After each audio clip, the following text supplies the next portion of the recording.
Thanks for listening to the Wild Health Podcast. For the foreseeable future, you're not going to hear our normal intro or outro here.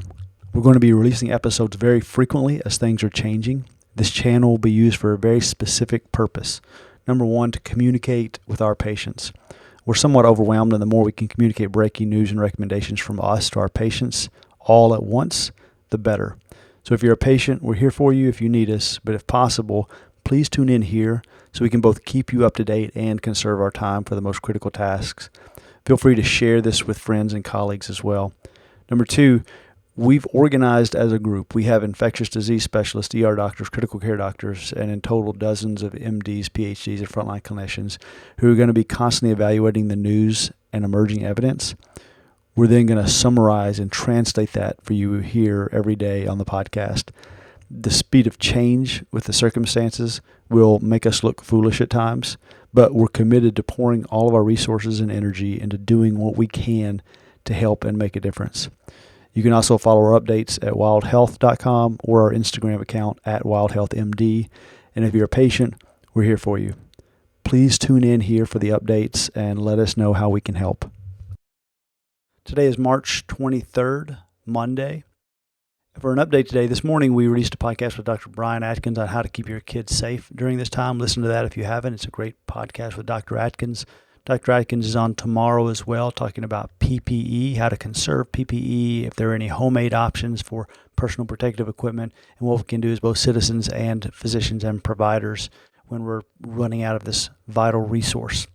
Today, the CDC reported a total of 33,404 confirmed cases and 400 deaths due to COVID-19.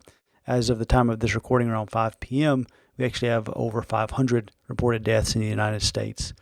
The Johns Hopkins Center for System Science and Engineering database shows a 35% increase in cases from yesterday and a 22% increase in deaths from the previous day. Now, the 35% increase in cases, that number, it's hard to interpret the increase in cases just because testing is coming online so quickly now.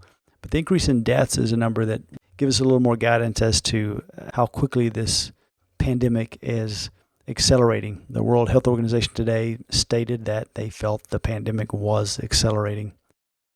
Data from the Financial Times showed that the U.S. actually has more cases than any other country, including China, did at the same stage in the pandemic.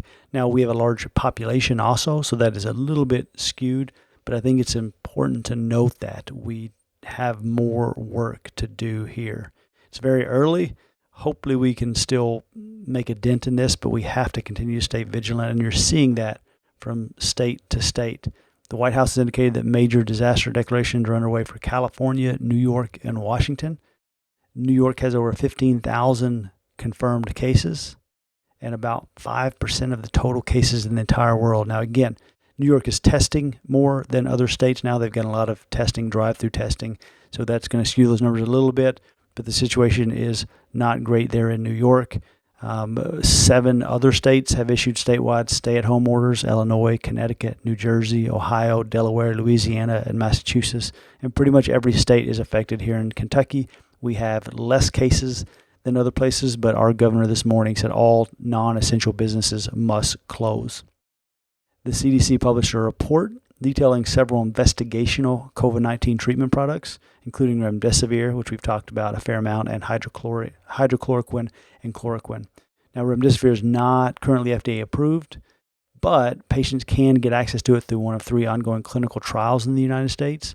In areas without those clinical trials, COVID-19 patients have also been treated with remdesivir on an uncontrolled, compassionate use basis, and I've heard that that Gilead, who makes that, has been pretty good about providing that.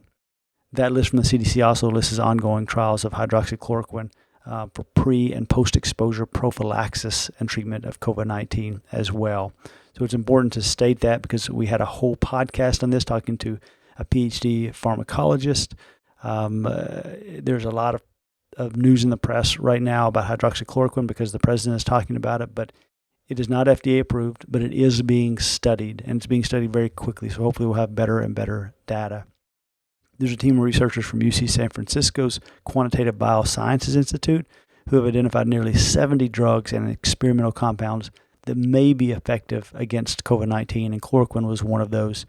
They got this list. They compiled it by analyzing the virus's genes to identify 332 different human proteins targeted by the coronavirus.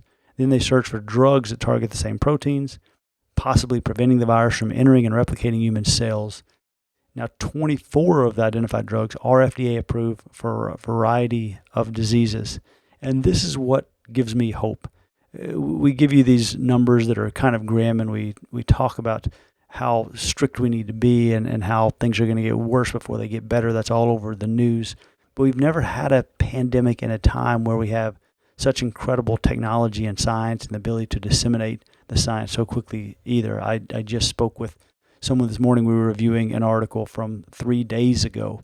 It's incredible, and that's what gives me hope right now. Someone this morning texted me, how are we going to get on top of this? And my response to them was, look, we put a man on the moon. We've never been more technologically advanced and ready for this. And the man on the moon, that was a while ago. That was over 50 years ago. But it just, what our country and what the world can accomplish if it puts its mind to it, I am very hopeful.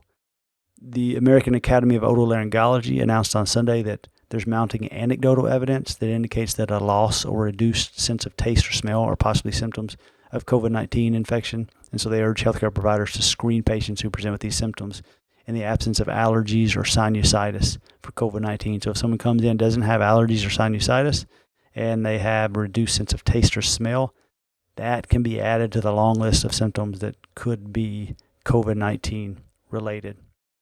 So a short update today, just some of the science that is emerging. Coming up on the podcast tomorrow, we're going to be talking about PPEs, how to conserve, how to potentially make some at home. We have a podcast with Dr. David Sinclair coming up in the next few days, as well as a podcast with Dr. Matt Cook and a podcast with Dr. Kristen Dawson on resilience and stress during a pandemic. Thanks for listening, and we'll talk to you tomorrow. Thanks so much for listening to this COVID-19 update. Please send us your questions or follow along on Instagram and Facebook at Wild Health MD. And just to be clear, this is not medical advice. No patient-physician relationship has been established, and this resource is really for general informational purposes only. And finally, if you want to spread the word, please send this podcast to friends and family and give us a review on iTunes. Thanks again, and stay safe.